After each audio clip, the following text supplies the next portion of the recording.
Welcome to my demi drama land. अगर आपको magical stories, immortal worlds और deep love वाली जर्नीज पसंद आती हैं तो इस वीडियो को अंत तक जरूर देखना।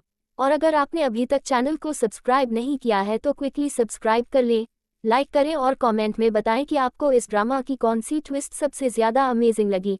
क्योंकि आज नरेटर के बिना पूरी थर्ड पर्सन स्टोरी टेलिंग में एक्सप्लेन किया जा रहा है Chinese fantasy drama flying up without disturb, जिसकी कहानी एक ऐसी मॉर्टल प्रिंसेस की जर्नी दिखाती है जो एक्सीडेंटल तरीके से इमॉर्टल कल्टिवेशन वर्ल्ड में पहुंचती है और वहीं से शुरू होती है उसकी वो जर्नी जो डेस्टिनी, आइडेंटिटी, पावर और लव का अर्थ कंप्लीटली बदल देती है। जहां कॉन्गहाओ नाम की एक प्रिंसेस अपने फॉलन किंगडम की नेग्लेक्ट की गई बेटी है, जिसे पूरे बचपन में न रिस्पेक्ट मिला, न लव, न ही कोई ऐसा व्यक्ति मिला जो उसके दर्द को समझ सके। लेकिन किस्मत ने उसके लिए कुछ और ही मैजिकल लिखा था, क्योंकि एक दिन अपने ही किंगडम के खंडहरों में भटकती हुई वह एक पुराने हिडन पोर्टल में खींच जाती है जो उसे सीधे इमॉर्टल कल्टिवेशन वर्ल्ड में पहुंचा देता है। एक ऐसा वर्ल्ड जहां इमॉर्टल्स बादलों पर चलकर फाइट करते हैं, मैजिकल बीस्ट्स पहाड़ों पर दहाड़ते हैं और कल्टिवेटर्स अपने सोल पावर के थ्रू अमरता पाने का प्रयास करते हैं। कॉन्गहाओ इस दुनिया में पहुंचते ही शॉक्ड रह जाती है, क्योंकि यहाँ हर कोई उसे देखकर इतना एडमिरेशन, रिस्पेक्ट और प्यार देता है जैसे वह किसी प्रोफेसी में बताई गई स्पेशल चोजन वन हो। उसकी प्योर हार्ट और हिडन स्पिरिचुअल एनर्जी देखकर सभी सेक्ट मास्टर्स, इमॉर्टल एल्डर्स और मैजिकल स्पिरिट्स उस पर डोटिंग शावर करना शुरू कर देते हैं। उससे स्पिरिट फूड, रेयर ट्रेजर्स और मैजिकल वेपन्स उपहार में मिलते रहते हैं और सब लोग उसे ऐसी प्रिंसेस मानते हैं जिसे किसी कठिनाई को छूना भी नहीं चाहिए। लेकिन अपने मॉडल चाइल्डहुड की नेग्लेक्ट ने कॉन्गहाओ के अंदर एक डीप डिजायर पैदा की है। वो खुद स्ट्रॉन्ग बनना चाहती है, अपने पैरों पर खड़ी होना चाहती है, किसी की प्रोटेक्शन में नहीं बल्कि अपनी मेहनत में ग्रो होना चाहती है। इसलिए एक दिन वह सीक्रेटली डिसीजन लेती है कि वह इस पैम्पर्ड लाइफ से बाहर निकलेगी और नए अनुभव जुटाएगी, चैलेंजर्स का सामना करेगी और प्रूव करेगी कि वह केवल लकी नहीं बल्कि केपेबल भी है। इस थॉट के साथ वह माउंटेन से नीचे मॉर्टल्स और लोअर रेल्म की दुनिया में उतर जाती है, जहां शुरू में उसे कई डिफिकल्टीज फेस करनी पड़ती हैं। कभी स्पिरिचुअल बीस्ट्स उसे घेर लेते हैं, कभी थीव्स उसके पास आए मैजिकल रिसोर्सेस चुराने की कोशिश करते हैं, कभी कुछ कल्टिवेटर्स उसकी इनोसेंस का फायदा उठाने की कोशिश करते हैं।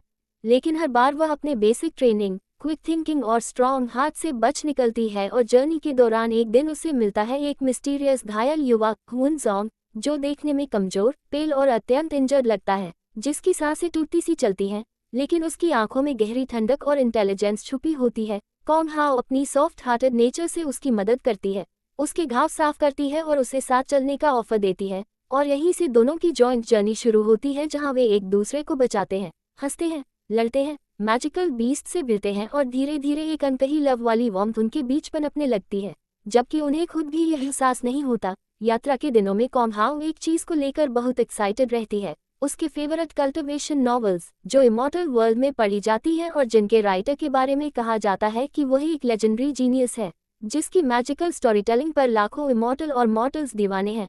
वह हर रात कैंप फायर के पास बैठकर हुन ज़ोंग को एक्साइटमेंट से यह नॉवल सुनाती है, और हुन ज़ोंग हर बार चुपचाप उसकी बातें सुनता है और कभी कभार हल्की मिस्टीरियस स्माइल के साथ उसे देखता रहता है।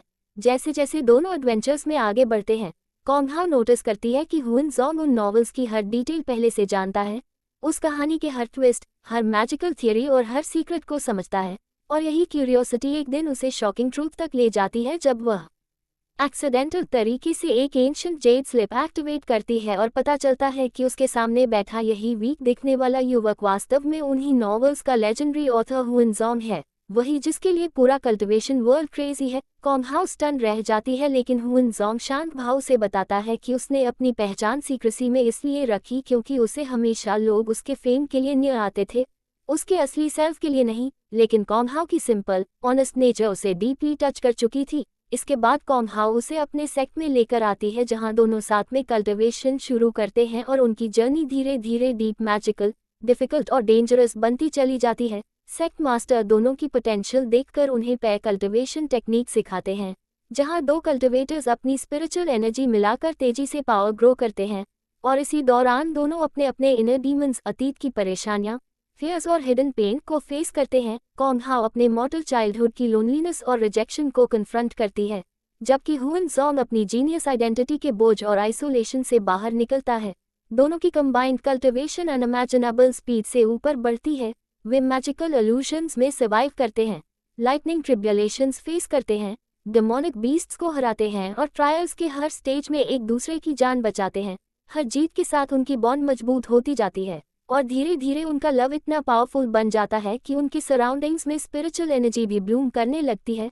अंत में दोनों ग्रैंड मास्टर्स बन जाते हैं, ऐसे इमॉर्टल कल्टिवेटर्स जिनका नाम आने वाली जनरेशंस याद रखेंगी। उनका लव न सिर्फ इमॉर्टल है बल्कि दोनों को एक नई आइडेंटिटी, नया जीवन और एक मैजिकल डेस्टिनी देता है। और फ्लाइंग अप विदाउट डिस्टर्ब की पूरी कहानी ये दिखाती है कि एक मॉर्टल प्रिंसेस जो एक्सीडेंटल तरीके से इमॉर्टल वर्ल्ड में आई थी, उसने सिर्फ लव नहीं पाया बल्कि खुद को साबित करके दुनिया को दिखाया कि असली स्ट्रेंथ पैम्परिंग में नहीं बल्कि सेल्फ मेड बनने में है।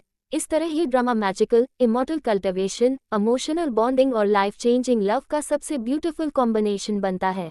और अगर आपको ऐसी स्टोरीज पसंद हैं तो जल्दी से लाइक, सब्सक्राइब और कमेंट कर दीजिए ताकि हम आपको ऐसे ही मैजिकल ड्रामास लाते रहें।